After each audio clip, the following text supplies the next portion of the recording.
When we released the demo back in June of 2020, we had our Discord and that was the... Oh shit. They found me.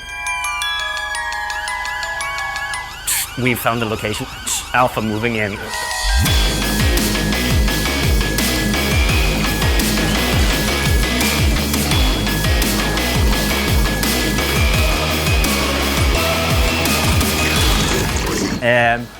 Hello.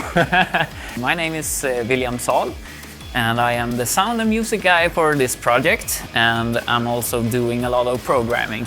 Hey, my name is John, and I'm one. Yeah, and I'm Caroline Petrie. I do animations and 2D for Gori, Cuddly Carnage, and both me and William are co-founder of Angry Demon Studio. Hey, my name is John, and I'm one of the co-founders of Angry Demon Studios, the makers of Gori, Cuddly Carnage.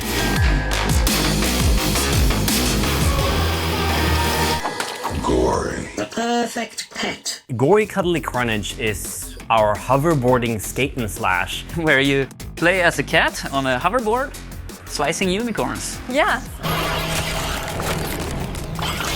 So Gori is actually not a real cat. He is a product of Cool Toys, this evil corporation that creates extreme children toys. So Gori was a prototype that was rejected because all cats have very strong will and will not do as told. Hello.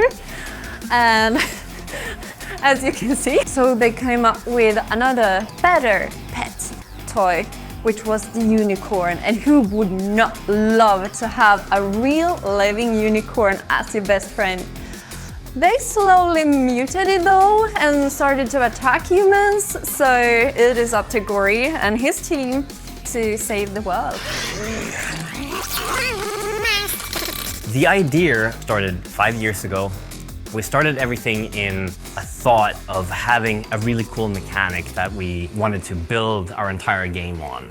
So the hoverboarding combat was the first thing that came along. Then of course, a cat, because why not? And then the cat needs enemies, and you know, everybody knows that the natural enemy of the cat is the unicorn. So it all felt super naturally. Oh, shit! Game on! The very conflicting elements of the game of cuteness and gore, and then there's combat, but there's movement. It has been a journey. It's been a lot of trial and error.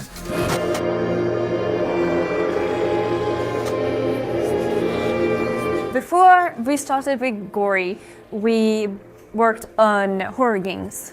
And we built up this pent-up energy and happy game ideas that we really wanted to really go bananas with, which we can't with serious, dark horror games.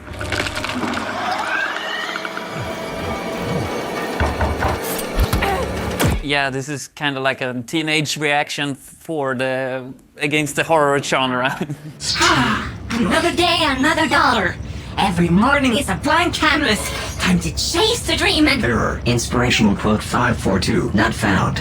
Yeah, so actually it started off kind of similar with the design, the level design. We designed the first level the same way as we did with the horror games, like introducing the mechanics, taking it slow, and maybe building up some tension, introducing characters by a jump scare and all that. And we kind of developed an own style. We wanted to go vibrant, we wanted to go with something popping. And in this project, we also wanted something to look good on screens. So if you were a streamer and you were streaming Gori, Cuddly Carnage and someone would jump in to stream and have no idea what game it is, but they used random scene in the game and they would be hooked.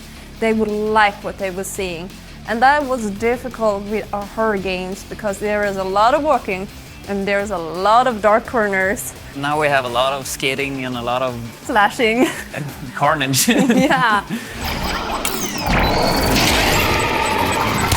So Gori was a concept of many different cats But there is an original, really fat ginger Yeah, cat the fat one. that is a family cat that we recorded for this game. We were trying to get some real cat noises that was good for the game. Ended up with weird, strange alien noises.